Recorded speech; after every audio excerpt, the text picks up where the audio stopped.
Бүгін 15 июль 2020 жыл. Посолдан ешқандай жардам болған жоқ.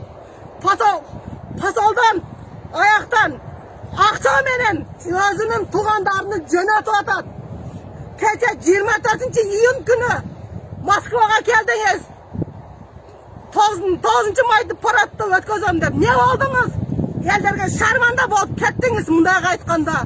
Ошондан келгенден көріп бізге самолет жөнөтпейсіз, чартерный рейс дедіңіз. Қана чартерный рейс? Чартерный бақта рейс болған жоқ. Ошо чартерный рейс деген не себептен қойдыңдар? Ақша менен чартерный рейс қылып атасыңдар. Же болмаса өзүңөрдүн чөнтөңөрдө иштеп атасыңдар. Мынакей метро Павелецкийде ошол жерде бир эмес 2 хостел бар. Хостелде ким бақта жатты? Эч кимди апарып жаткызган жок. Болгону посолдун өзүнүн адамдары ошол жерде жатты. Ошол жерде посолду тугандары, башкалары, кайын журттары ошол жерде. Бизге окшогон бейбечара байкуш эл көчөдө калды мынантип. Ошон үчүн талап кылабыз сиздерден.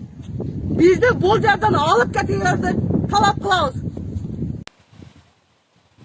Здравствуйте. Я хочу сегодняшний прямой эфир посвятить Кубатбеку Боронову, премьер-министру нашей страны.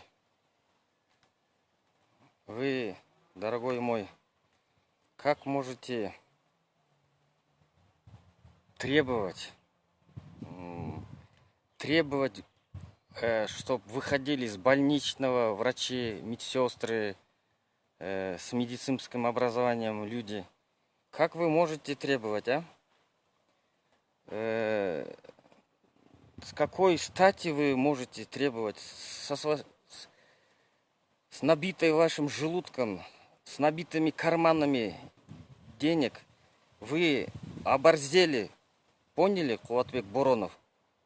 Ты 10 лет сидишь в МЧС, сожрал все деньги МЧС. Это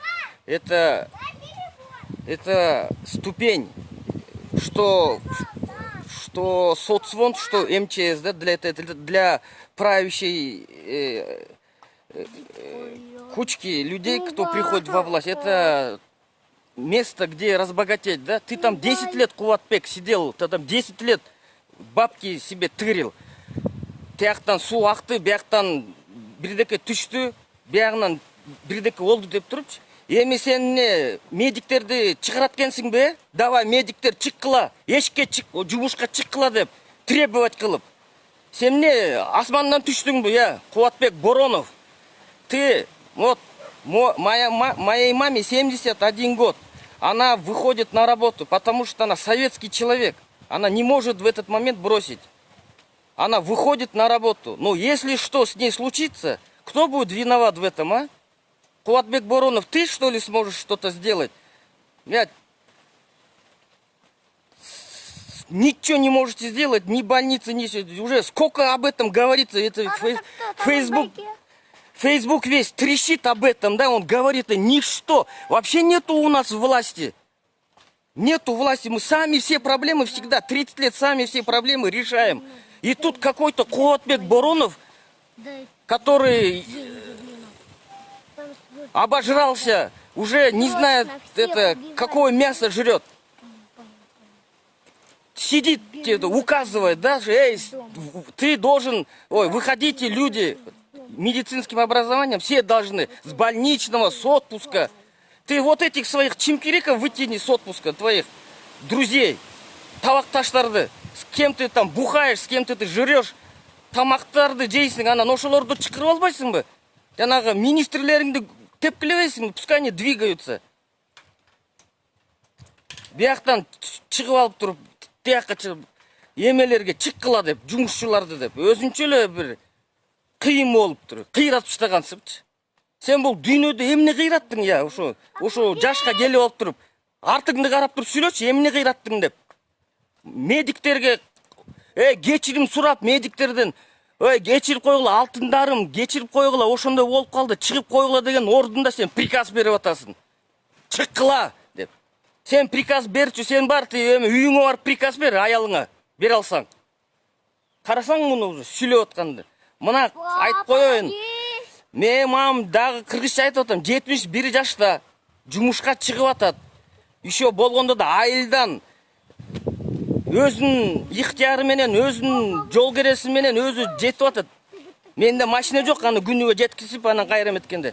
Анан жолдо бараткан үчүн акчалардын баарын колго салып албагыла, тиги. Мен силерди жеткиздим деп туруп, медициналардан, момча акча төлөдүм деп туруп. Эми карап тур Боронов. Эми сен премьерге отуруп алып, сен тиги мыкты сөздөрдү, тиги артыңды көт жалагычтардын баарын сөздөрүн этип, мотуп керсейип отурбайсың. Айтып коеюн, могу ситуациянын баарына сен тартыласың. Жанагы предшественник өкөңөр, Мухаммед Калый дегендичи. Мухаммед Калый, ал соцфонддон байыган, сен МЧСтен байыгансың. Эми келип туруп приказдарды бересиң. Анан бир нерсени айткым келет да. Мына мам иштеп атат, мамды поликлиникадан немеден чакырат. Жана капельницаны коюп бергиле деп туруп, машина жиберип туруп чакырышат да, барганда да прокурордун үйүнө барыптыр. Прокурордун үйүнө барса, прокурордун үйүндө эме бар да, домработница есть, кухарка есть, своя медсестра есть, но она не умеет это вены колоть. Ошону 1000 сом берип туруп, ошону сайдыртып атасың. Үйүнүн ичинде ЭВЛ бар экен, и пол аптеки там у него дома. Эй, бок курсактар, эй, байманаптар. Вы силер мне уже это грань потеряли, да? Асман мен жерди уже билбей калыптырсыңар, да? Акыры өлүп атасыңар го силер деле. Канчалык ЭВЛ болбосун, канчалык акчаң болбосун. Ушундай достор, мен ошого жаман наразы болдум. Приказной тон менен медсестра, врачтарга bir какой-то премьер-министр сүйлөйт экен да, чыккыла жумушка да. Анан азыр дагы эле приказдар менен эч кимди жибербей жатат. Бүт барын медсестра эмелерин барын коркутуп атат. Тиги увольнять кылабыз. Тиги эме менен увольнять кылабыз депчи, тиги. Ишылса. Папа, мама сказала, все, прекращай, папа ушел. Хорошо, все. Биякта мам жумуштан келип калыптыр. Ошону кичине тосуп эметейин, жакшы тургула. Кудай буйрса, Боронов, ошону уктуңбу? Сенин үстүңдө көз турат, сенин үстүңдө көз турат. Эч жака качпайсың. Иште андан көрө. Ушу жашоодо хотя бы возможность бердиби сага? Кудай, ошо иштеп жакшы көрүнчү кишинин артына. Сүйлөгөндү үйрөнүп алып. Жакшы тургула. Урматтуу кыргыз эли, менде бир ой пайда болду да, ошону айтайын. Ушу Кубатбек Бороновду жаңы эле премьер-министр болуп шайлагандан баштап бизде ушул оорулар күч алып кетти да. Бул киши өзү балким жакшы адамдыр, жакшы кишидир. Бирок мунун жолу кичине чытыр болуп аткандай сезилет да мага. Анткени мына бир ай болбой атып, монтип пандемия күч алып кетти. Бул киши негизи МЧС министри болуп турган кезде дагы ушундай апаттар көп болчу да. Мен билгенде мисалы мына Алайда жер титирөө болду. Ошондо дагы ушу, по-моему, ушул Боронов министр болсо керек эле. Өзгөндө жер көчүп бир айылды басып калды. Базар Коргондогу сел. Мына кече дагы ушундай бир апаттар болуп атат. Мен айтайын дегеним ушу Боронов кичине жумушунан кетсе, саясий курмандык болуп кетсе, балким пандемия токтойт беле, же спад болот беле деген ойда. Ушу киши негизи эле келгенден баштап Кыргызстанда ушундай апаттар болуп атат да. Баягы илгери ата замандан мурун ушул мезозой эра бүтүп кайнозойский эра башталган кездерде ушундай элибиз тынч болсун, жоо чаппасын, егинибиз мол болсун деп адамдардан курмандыкка чалышканда адамдарды ошол адамдар патриот адамдар өзүнүн багы каалоосу менен курмандык болуп беришти. Быйыл анан кийин баягы мусулманчылык ушундай кийинки заман өзгөрүп анан курмандыкты малды курмандык чала баштаган.